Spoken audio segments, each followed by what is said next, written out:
स्वागत करता हूं अपने YouTube चैनल शिवम ट्यूटोरियल में। दोस्तों आज की इस वीडियो में हम बात करने वाले हैं कि ONGC स्कॉलरशिप का रिन्यूअल है वो शुरू हो गया है। जो भी स्टूडेंट 2021 से 25 बैच के स्टूडेंट हैं, कहने का मतलब है जिनका भी स्कॉलरशिप का सेशन 21 से 25 है, तो उन सारे लोग के लिए रिन्यूअल का प्रोसेस है वो शुरू हो गया है। दोस्तों रिन्यूअल के रिगार्डिंग आपको मेल आया होगा, आपको वहां पे यूजर आईडी पासवर्ड होगा, पासवर्ड के थ्रू आपको लॉगिन करना है। इसके लिए ONGC के ऑफिशियल वेबसाइट पे आना है, लॉगिन वाले ऑप्शन पे क्लिक करेंगे, यहाँ पे लॉगिन आईडी और पासवर्ड है वो डाल करके आपको अपने अकाउंट में साइन इन करना है। दोस्तों साइन इन करने के बाद आपको नीचे इवेंट व्यू वाले ऑप्शन पे आना है। इवेंट व्यू वाले ऑप्शन पे आपको इवेंट वाई एप्लीकेंट का एक ऑप्शन मिलेगा, इस वाले लिंक पे आपको क्लिक करना है। दोस्तों जैसे ही आप इवेंट वाई एप्लीकेंट पे क्लिक करेंगे आपके सामने इस तरह के एक ऑप्शन आ जाएगा। यहाँ पे एक येलो कलर का आई आइकॉन दिखेगा, इस पे जब क्लिक करेंगे तो ये आपका रिन्यूअल का डिटेल होता है। दोस्तों यहाँ पे आपको सारा प्रोसेस है वो कंप्लीट करना होता है। सबसे पहले आपको अपना रिन्यूअल फॉर्म है वो फिलअप करना होता है। तो सेमेस्टर का मार्क्स है वो फिलअप करना होता है। जो का सेकेंड रिन्यूअल है तो आप इसमें थर्ड और फोर्थ सेमेस्टर का मार्क्स है वो अपलोड कर सकते हैं, यानी आपका जो भी परसेंटेज है वो आपको यहाँ पे फिलअप करना होता है।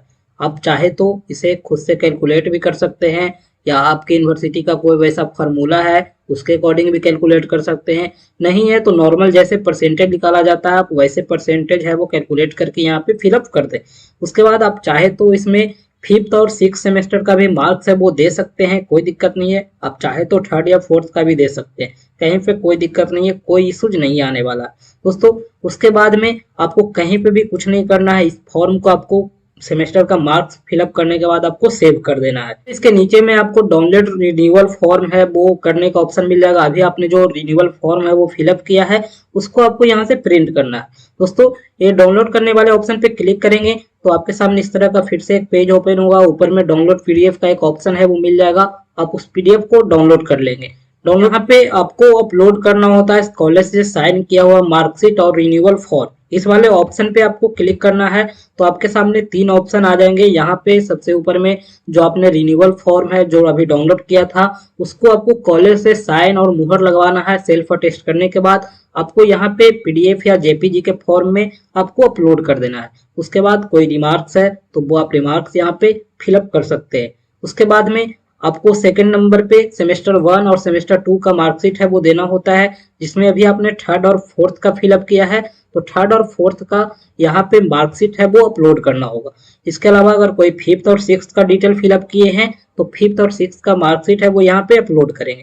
दोस्तों यहाँ पे आपको कॉलेज से साइन मुहर करवाने के बाद ही मार्कशीट को अपलोड करना है। अगर आप ओरिजिनल मार्कशीट अपलोड करेंगे तो उसका फोटोकॉपी करवा करके कॉलेज से उस पर साइन मुहर करवा लेना है, उसके बाद ही अपलोड करना है। इसके अलावा अगर आप सेमेस्टर रिजल्ट का PDF जो इंटरनेट कॉपी होता है वो आप अगर अपलोड करेंगे तो उसको भी डाउनलोड करने के बाद प्रिंट करवा करके कॉलेज से साइन मुहर करवा लेना है, उसके बाद ही यहाँ पे अपलोड करना है। ध्यान देना है कि जो PDF जिस सेक्शन का है उसी सेक्शन में अपलोड करें। बहुत बार होता है क्या है कि जो रिन्यूअल फॉर्म है वहां पे आपने मार्कशीट अपलोड कर दिया या फिर मार्कशीट वाले में आपने रिन्यूअल फॉर्म अपलोड कर दिया तो फिर आपके साथ गड़बड़ हो जाएगी।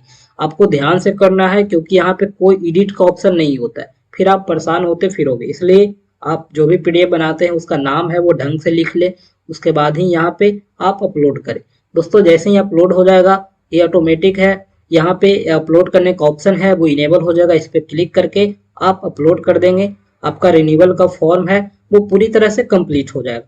उसके बाद आपको कहीं पे कुछ नहीं करना है। बहुत सारे लोगों का डाउट रहता है कि उन्हें डॉक्यूमेंट भेजना होगा, ऐसा कुछ नहीं करना होता है भाई। जब आपने फॉर्म यहाँ पे सबमिट कर दिया तो थोड़े दिन के बाद जब आपका वेरिफिकेशन होगा सारा कुछ सही रहेगा तो आपको अकाउंट में पैसे हैं वो ट्रांसफर कर दिए जाए, तो आपको कहीं परेशान होने की जरूरत है नहीं है। दोस्तों थोड़े समय लगते हैं, थोड़े प्रोसेस है वो स्लो रहता है, लेकिन जब भी होगा आपका वेरिफिकेशन हो जाएगा तो पैसे हैं वो आपके आ जाएंगे।